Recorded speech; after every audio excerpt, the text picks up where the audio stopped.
ever. After 100 of episodes, I am here yet again to start the journey and going back to the basics of why my first step ever podcast exists.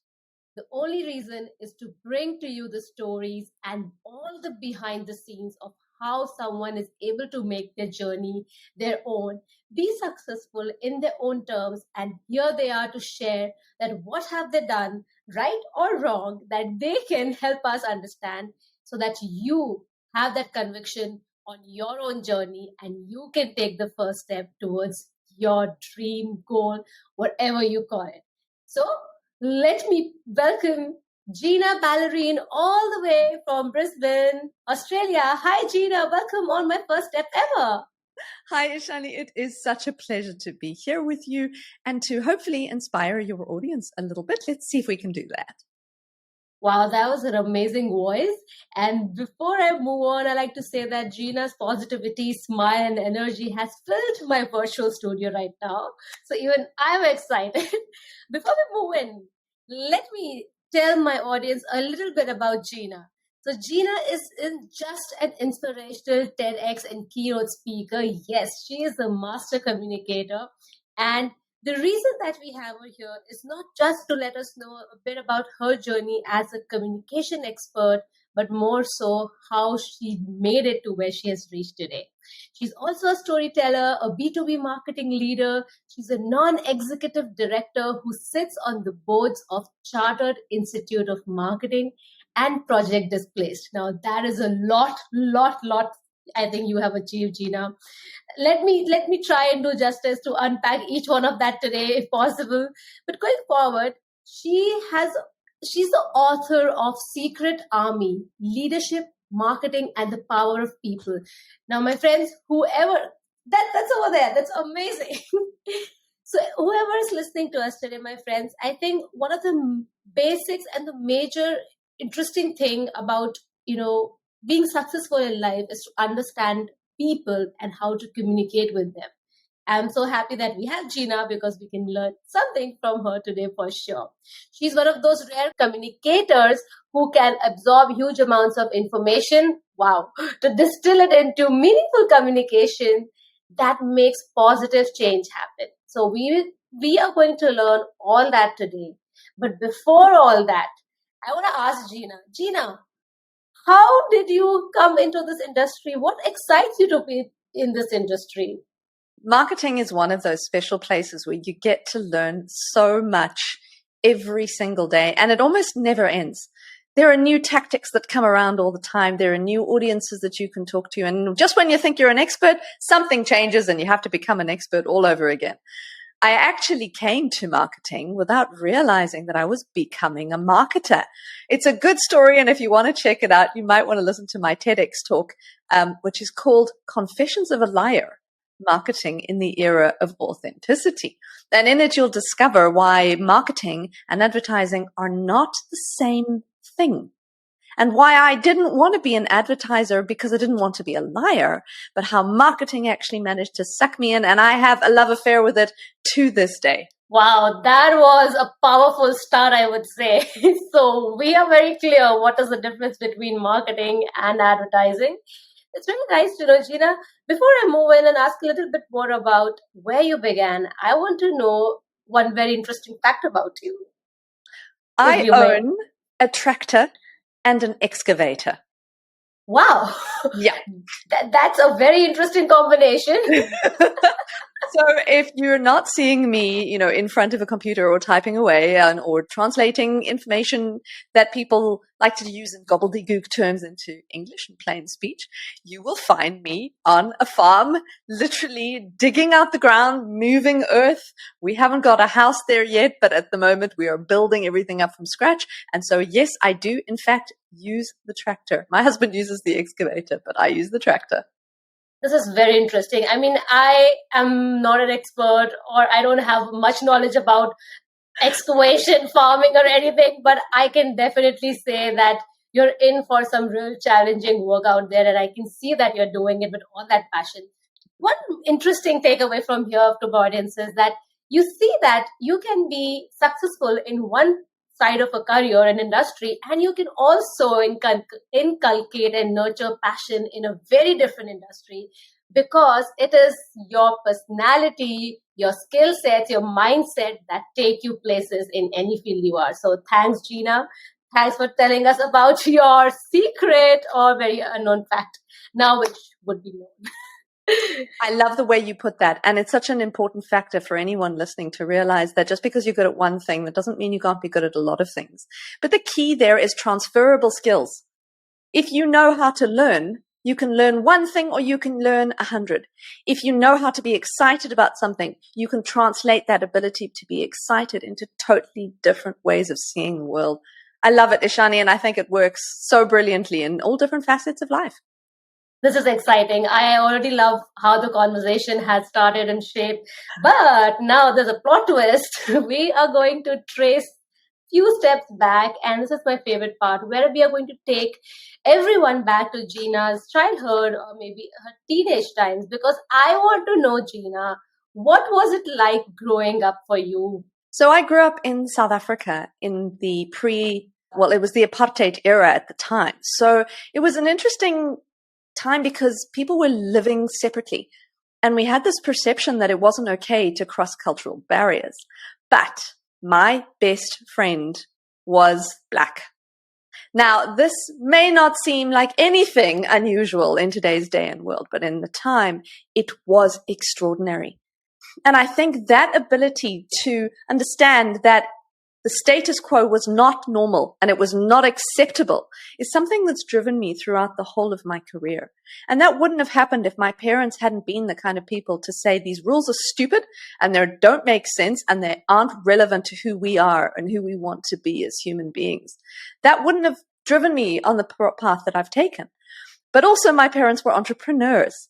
Both of them worked for themselves. They ended up creating their own career success long after they had jobs. In fact, they ended up being people who rented out property. That's how they earned their living in retirement.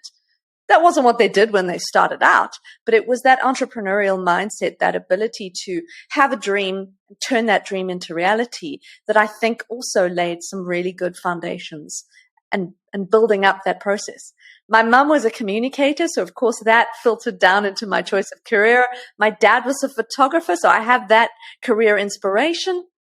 But also I think both of them were really deeply interested in figuring out how things worked and putting a plan together to make things work, to make them come to life. So really, I had no choice but to become an entrepreneur. It was in my DNA, quite frankly. And to become an entrepreneur who doesn't believe in just accepting what you're told. You know, I never thought about it until you asked that question. But actually, yeah, if the government is going to tell you that you can't be friends with someone because they have a different skin color, and you know that that is wrong right from the very beginning, no wonder I like challenging authority, right? Yeah, I can hear that in your voice right now. So, Gina, this sounds very, very interesting to me. Your upbringing was in such an environment where you were empowered, your thoughts were empowered, and you were able to defy the norms and choose to be who you are. You had that surrounding, which is a great thing. And I do acknowledge that challenges that you had growing up as well. But I like to ask something over here to you. For people who are listening to us and they are in a similar space where they are in kind of society where maximum times, we are told what to do. And we might not have such people around us who can help us empower. What do you think from your experience you can help them right now? That 3 things that they can keep in mind that can help them just listen to their voice while they are growing up?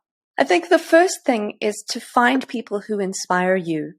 I wish that earlier in my life there had been role models who I could believe in. I wish there were powerful female who stood up on stage and said, it's okay to be you. It's okay to be a woman. It's okay to be who you are. I think there are more people that we can find in exemplars of all walks of life, all genders, all elements of diversity that we can now find inspirational. But I think you've got to take that with a pinch of salt. They say never meet your heroes, and part of that is because we're all human. You can find someone who inspires you and listen to their words, but don't treat it as gospel because no one is perfect. Every single person has a lesson to learn and multiple lessons to learn through their lifetime. And you can't expect one person to have all of the answers. So listen, reflect, trust people, but also ask questions. So that's tip number 1, find someone inspiring. Tip number 2 is be brave. It's so easy to get to the later years and just be too afraid to try something new or to take an initiative or to apply for something. And quite honestly, you have to start doing the things that scare you early in your life. There is a beautiful quote by a woman called Ruth Gordon, and it says, "Courage, like a muscle, is strengthened by use." And I love that thought. In fact, I'm applying it now in my day-to-day life with setting myself a goal to do one thing every single day that scares me or that I desperately don't want to do. Because what happens is that over time, you build up resilience. And over time, you realize that you can set goals and sometimes you'll fail. And more often than not, you may fail. But if you don't try and fail and try again and build up that ability to be wrong, to make mistakes, to do things that scare you, you'll never be able to succeed. Because success isn't about constant improvement. Success isn't about constant success. Success is about getting up one more time than you fell down. Absolutely. Number 2. So number 3, I think, is ask. Ask for help. Ask for information. Ask for support. When you don't understand something, ask. It might not always be the right time to ask the person who's in authority. So, for example, if you're in a classroom and you don't understand something and you don't like the teacher, sometimes you might not want to ask the teacher for that input. Go home, ask your friends, ask your family, ask your elder brother or sister, ask your aunt, ask the old man down the road. Ask. Just realize that sometimes there's a better or a worse time to ask, and sometimes there's a better or a worse question. It doesn't mean that the question is ever wrong.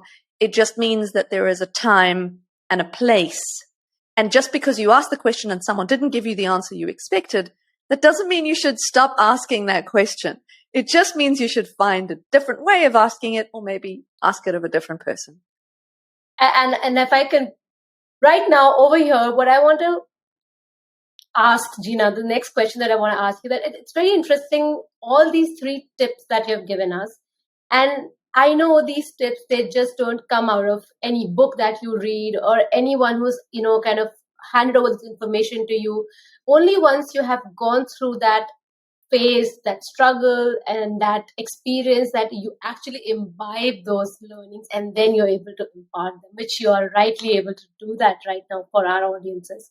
So Gina, I'm interested to know, before you became the master expert communicator that you are today, and you're able to help impact so many people's life, what were the challenges that you faced to come to this point?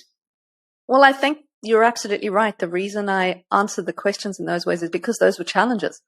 Why do I give people advice to find someone who you can feel inspired by? It's because I struggled for a long time to find someone inspirational. I wish there were female presidents and prime ministers when I was a child. Okay, there was Margaret Thatcher, but she wasn't necessarily an inspiration. There's a reason they called her the Iron Lady, okay? The reason that I suggest that people should do things that scare them is I wish I'd done more things that scared me when I was growing up. I wish I'd learned more about failure early. I wish I'd done stuff that I knew I would be bad at just to get the experience of being bad at things. And the reason that I recommend that people ask questions is because even though I asked a lot of questions, I often felt that if I didn't get the answer I wanted, that it was somehow a personal affront, that I'd somehow done the wrong thing, or I was somehow stupid or useless or incompetent or just lacking. And I guess the point there is, it wasn't me. Often asking challenging questions threatens the people that you ask. And that's why I make the suggestion to others to actually try and ask questions of a diverse range of people to get different sets of perspective. And ironically, that's why ChatGPT is relevant in this context, because if you don't know where the answer comes from, you don't know whether you can trust that answer. And because I talk about how important it is to know people, but not to meet your heroes necessarily because you realize they're human, it is the same answer to that. Ask questions of people who, over a period of time, you know what their motivations are, and you know and trust whether they are authentic, whether they are who they say they are. I've got a good test for authenticity.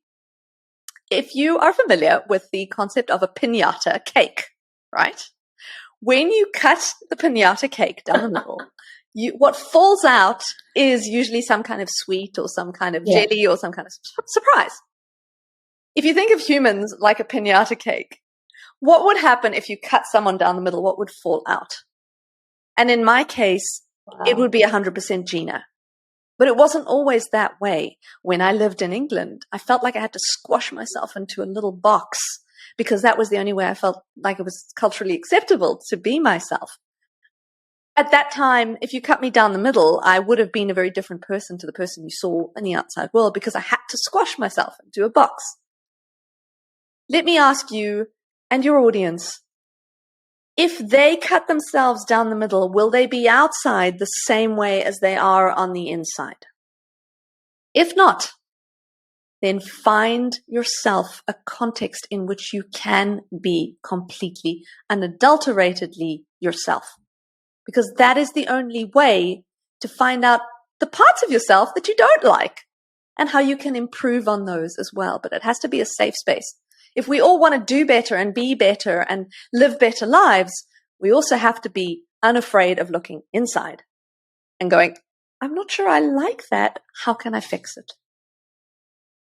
This is beautiful, Gina. I think I instantly visualize things, and that example kind of took me to that level of understanding where I am right now and where will I find the Ishani, unadulterated Ishani, that every part of it, that's what I am in front and even inside, outside and inside. So thank you, Gina, for leaving us with that example and thought, and for our audiences as well, because we know there are always some parts that we need to work towards, and that's all okay, because that's what our life journey is all about. And once we are able to kind of pinpoint what is that we need to maybe work on so that we feel one with ourselves, I think that's when everything starts falling into place. So thanks, Gina, for taking us through those challenges and how you've overcome, and you've given us some really, really interesting ways to kind of understand, unpack all those things.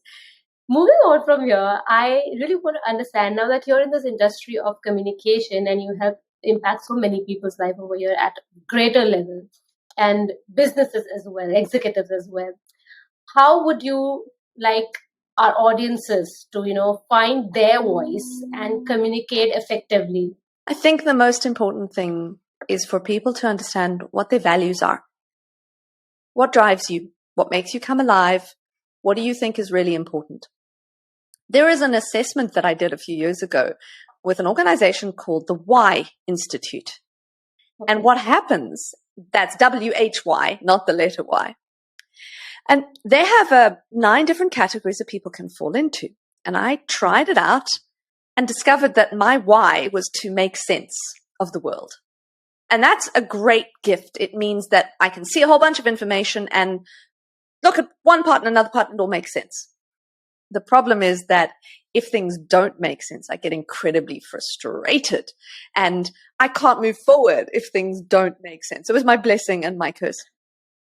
I think your question was, what should people do to be able to communicate better? Well, it's almost to find out, what is your why? What drives you? What is the thing that makes you come alive? So the 9 whys include, your why might be to find out everything, to get all the information you can. Your why might be to help other people. Your why might be to challenge the status quo. Your why might be to make a difference in the world. All of these combine to create you as an individual. If you want to communicate effectively, you have to know what drives you. but you also have to know what drives your audience. And so the secret of great communication in a marketing context and in a personal context is to know and understand where the disconnects are between what you're saying and what your audience wants to hear.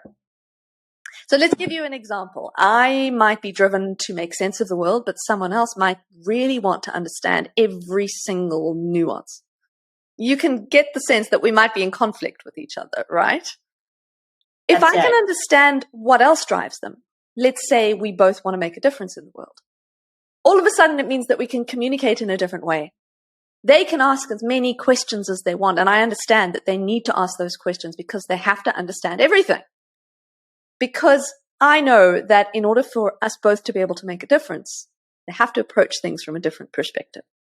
So it helps to understand yourself, but it also helps to understand others and to be able to think not just what would I do, but what would they do? And a lot of that comes down to observation. That's maybe another lesson I wish I'd learned earlier in my life, which is I assume that people will react the way that I would react. That's not true at all. People will react the way they react because they have different motivations. They want to achieve different outcomes. All we can do is try and understand a little bit about where they're coming from. And ironically, one of my tips from earlier comes in helpful here. If you don't understand, ask.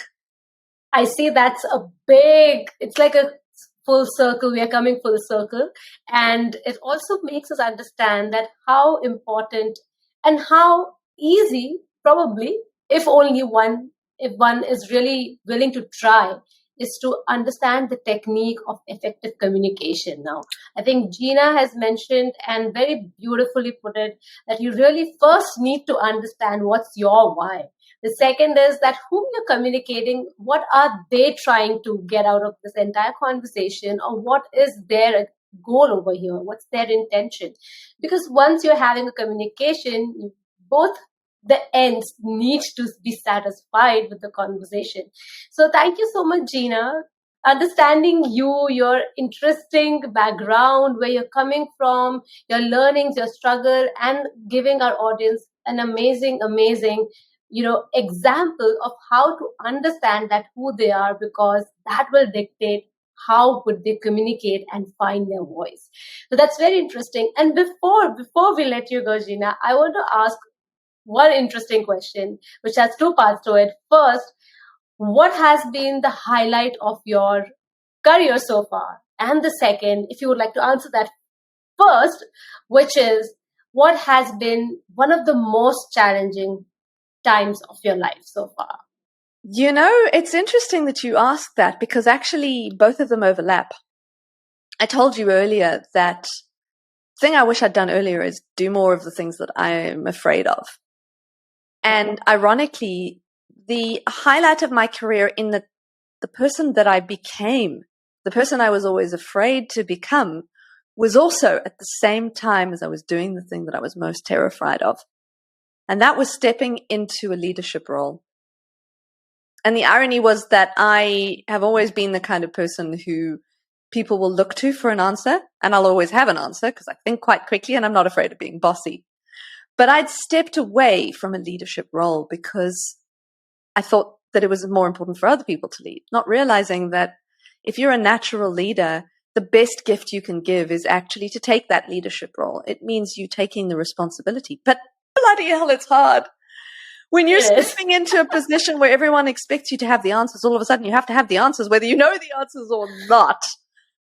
So the pinnacle of my career before I became a consultant was actually becoming a marketing director, which was 2 grades above the position that I'd been in. I stepped into a place where I thought I had no idea what I was doing. And you know, the irony was I knew exactly what I was doing. I didn't have all the answers. I had to get help. I had to ask a lot of people, a lot of questions, and I made mistakes. Sure, absolutely. All of that happened. But it was a highlight because it was the thing that I was so desperately afraid of that I realized once I'd taken that leap, I didn't have to be afraid. There was nothing to be afraid of.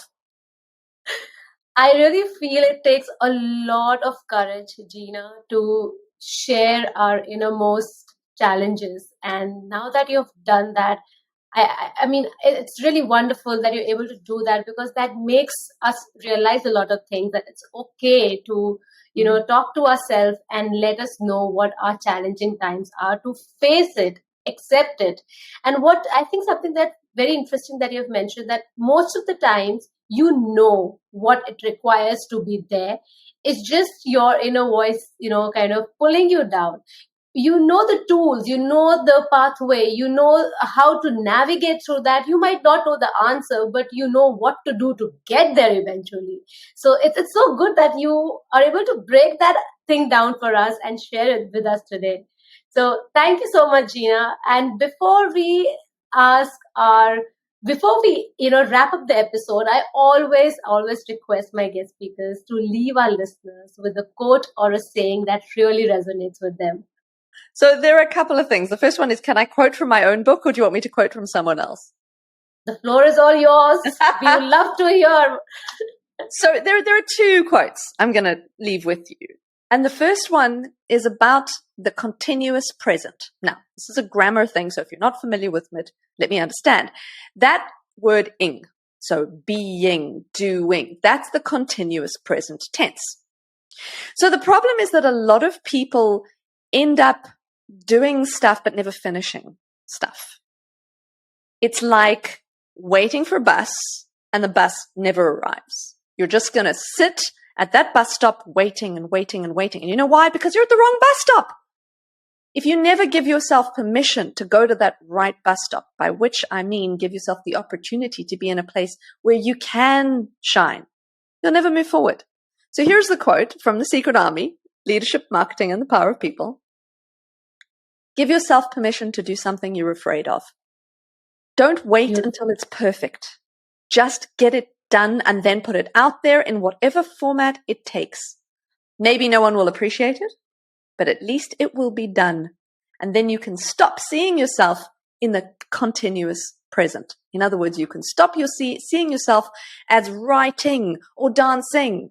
You can see yourself as a dancer, someone who has danced. You can see yourself as a writer, someone who has written something.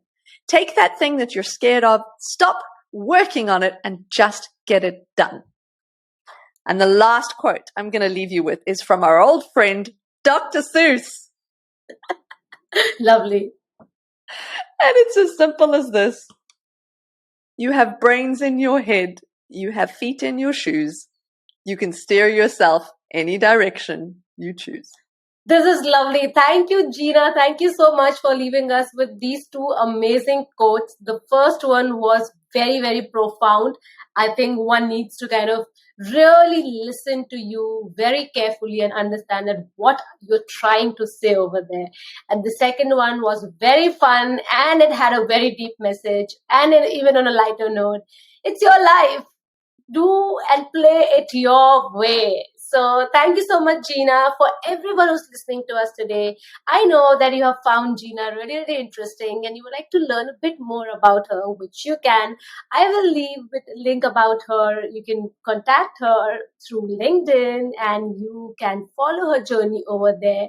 And for my first step ever listeners, if you've just started to listen to my first step ever, you can start following me on my first step ever _IN, that's Instagram account, or you can subscribe to Spotify, Apple, and leave your comments over there. Let me know how this has been for you, if this has helped you, or what would you like to listen more. But I'm very sure that, Gina, the time that you have given us over here, the energy that you brought, the clarity with which you've spoken today has really helped me understand a lot of things. And thank you for reinforcing the fact that this is everyone's own journey. They need to find a voice that they really, really they align with, and it's authentic, it's original, and they need to take some action to start going where they really want to. So thank you so much, Gina, for being on my first step ever.